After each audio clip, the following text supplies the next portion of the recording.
Mob lynching की इस दुर्भाग्यपूर्ण घटना में जो हत्या हो गई, सनातन संस्कृति की हत्या, उस विषय पर आइए बात करते हैं जेपी बडोनी जी के साथ। बडोनी जी, आपका आज की आवाज़ में मैं स्वागत करता हूं। मॉब लिंचिंग, सनातन संस्कृति की हत्या, कहाँ तक सहमत है? देखो, किसी भी प्रकार की, किसी भी समुदाय की, किसी की व्यक्ति की भी मॉब लिंचिंग के द्वारा की जाने वाली घटना देश के लिए शर्मसार करने वाली है।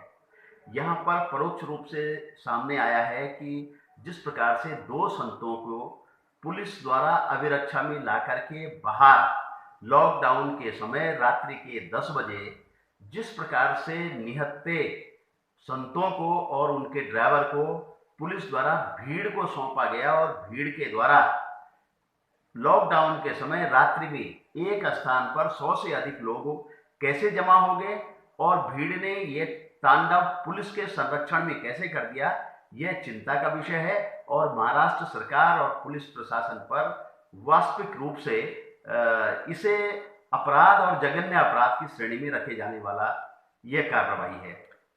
जिस प्रकार से पुलिस के आगे पीछे संत बचने के लिए घूम रहे हैं और उन पुलिस द्वारा जिस प्रकार से भेड़िया रुख अपना करके उन संतों को पब्लिक के बीच से बचाया नहीं गया, तो यह एक दुर्भाग्यपूर्ण है। यह पुलिस भी उस घटना में संलिप्त है, ऐसे प्रथम दृष्टया देखा जा रहा है। हरिद्वार के जो अखाड़े हैं लगातार इस पे बयानबाजी कर रहे हैं। आपका क्या मानना है कि उनको कुछ और करना चाहिए था, या क्या नाम है, बैठ के सिर्फ बयानबाजी करेंगे? देखो, हरिद्वार के जो संत हैं वो भंडारा खाऊ संत हैं, सीधी सीधी बात है। चाहे उसमें 1008 हो, चाहे उसमें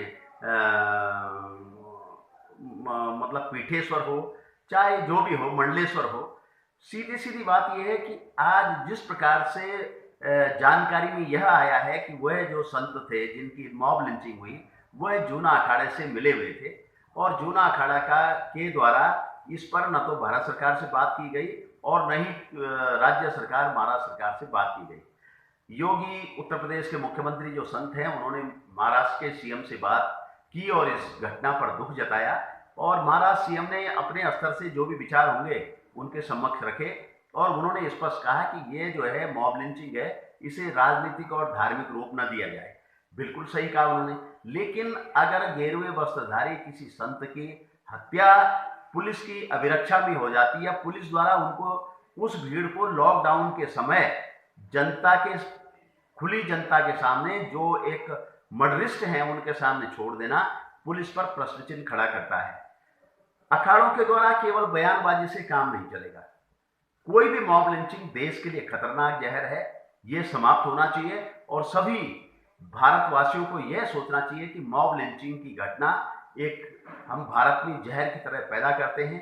पहले भी मॉब लिंचिंग हुई है और उसके दुष्परिणाम भारतवासियों ने देखे हैं।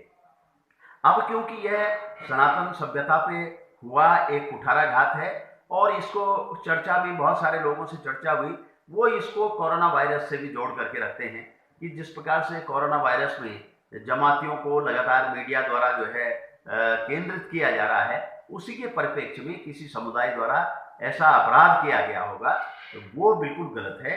मैं सभी अखाड़ों के मंडलेश्वरों से अनुरोध करूंगा कि उन्हें इस घटना में प्राथमिक स्तर पर महाराष्ट्र सरकार के वो जो पुलिस वाले थे उनको सस्पेंशन की कोई जरूरत नहीं है, उन पे केवल 302 का हत्या का अभियोग पंजीकृत होना चाहिए।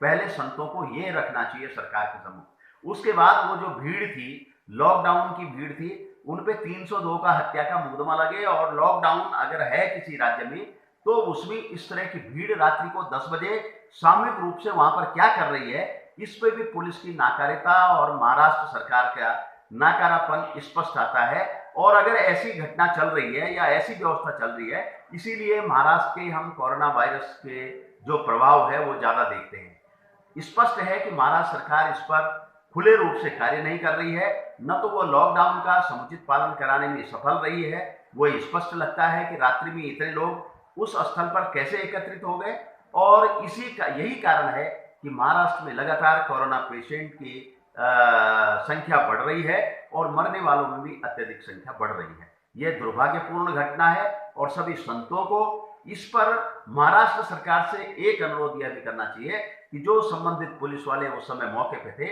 उन पे 302 का मुकदमा चले। धन्यवाद विनोद जी। Thank you.